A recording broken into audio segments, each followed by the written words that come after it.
অসম চৰকাৰে বা বিদ্যুৎ বিভাগে যি ডকাইতি কাণ্ড আৰম্ভ কৰিছে ইয়াৰ বিৰুদ্ধে আজি আমি বিলাসীপাৰা বিদ্যুৎ উপসংমণ্ডল কাৰ্যালয়ত আমি আন্দোলন কৰিছোঁ। আমাৰ কথাটো স্পষ্ট যে আপোনালোকে স্মাৰ্ট মিটাৰ নহয়, আপোনালোকে বিদ্যুতৰ যোগান স্মাৰ্ট কৰক।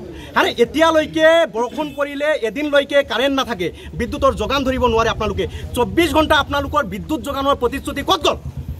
300 আৰু এই স্মাৰ্ট মিটাৰ লৈ আহিছে। স্মাৰ্ট মিটাৰৰ জৰিয়তে 300ৰ পৰা 400 টকাৰ বিলটো কেনেকৈ 1500ৰ পৰা 2000 টকা হৈ পালে?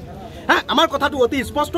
কৃষক মুক্তি ছাত্ৰ মুক্তি সংগ্ৰাম সমিতিৰ নেতৃত্বত এই স্মাৰ্ট যি ডকাইতি অসম চৰকাৰে বিদ্যুৎ বিভাগে নমাই আনিছে সাধাৰণ ৰাইজৰ ওপৰত, এই ডকাইতিৰ বিৰুদ্ধে ভয়াৱহ আন্দোলন হ'ব। আমাৰ আন্দোলন চলি আছে, আন্দোলন অব্যাহত থাকিব। উপমণ্ডলৰ কাৰ্যালয়ৰ সন্মুখত আজি আমি এই যিটো স্মাৰ্ট মিটাৰ আছে স্মাৰ্ট মিটাৰ বন্ধৰ দাবীত আমি 3 ঘণ্টীয়া প্ৰতিবাদী কাৰ্যসূচী আমি গ্ৰহণ কৰিছোঁ। যে আপোনালোকে ইতিমধ্যে সকলোৱে জ্ঞাত যে স্মাৰ্ট মিটাৰ নহয়, যে স্মাৰ্ট ডকাইতি দিন দুপৰীতে কি কৰিছে বিদ্যুৎ বিভাগে ডকাইতি আৰম্ভ কৰিছে। মানুহে ডকাইতি কৰে ৰাতি, কিন্তু বিদ্যুৎ বিভাগে ডকাইতি কি কৰিছে ৰাতি আৰম্ভ কৰিছে তেওঁলোকে। যে আপোনালোকে ইতিমধ্যে বিলাসীপাৰা বিভিন্ন বাতৰিত পৰিৱেশন কৰিছে যে লংকেশ্বৰ নাথ নামৰ এজন ব্যক্তিৰ BPL মিটাৰ 23,000ৰ ওপৰত কি আছে বিল আহিছে। গতিকে তেওঁলোকে দিনতে ডকাইতি আৰম্ভ কৰিছে। গতিকে এনেকৈ যদি বিদ্যুৎ বিভাগে তথা অসম চৰকাৰে বিদ্যুৎ বিভাগৰ নামত যদি ডকাইতি কৰে তেনেহ'লে সাধাৰণ জনতা ক'ত যাব?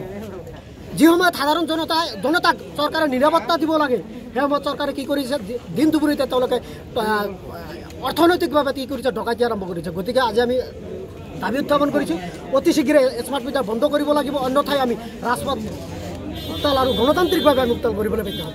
স্মাৰ্ট মিটাৰক লৈ ৰাজ্যজুৰি সাংঘাতিক ধৰণে প্ৰতিবাদ হৈছে, কিন্তু ইয়াৰ পিছতো কিন্তু বিদ্যুৎ বিভাগৰ ফালৰ পৰা বা ৰাজ্য চৰকাৰৰ ফালৰ পৰা তেনেধৰণৰ কোনো বিবৃতি জাৰি কৰা নাই। ইতিমধ্যে একাংশ দল সংগঠনে ডেডলাইন বান্ধি দিছে। সেই ডেডলাইন উকলি যোৱাৰ পিছত ধ্বংস অভিযান আৰম্ভ কৰিব স্মাৰ্ট মিটাৰ। আপোনালোকৰ স্থিতি কি? চাওক, আমাৰ স্থিতি হ'ল আমি গণতন্ত্ৰক বিশ্বাস কৰোঁ আৰু আমি গণতান্ত্ৰিকভাৱে আমি চৰকাৰক বাধ্য কৰাম যে স্মাৰ্ট মিটাৰ তেওঁলোকে বন্ধ কৰি দিব। যিকোনো পৰ্যায়ত আমি গণতান্ত্ৰিকভাৱে আন্দোলন কৰিবলৈ চৰকাৰক বাধ্য কৰাম যে স্মাৰ্ট মিটাৰ বন্ধ কৰিবলৈ। ইনকিলাব জিন্দাবাদ।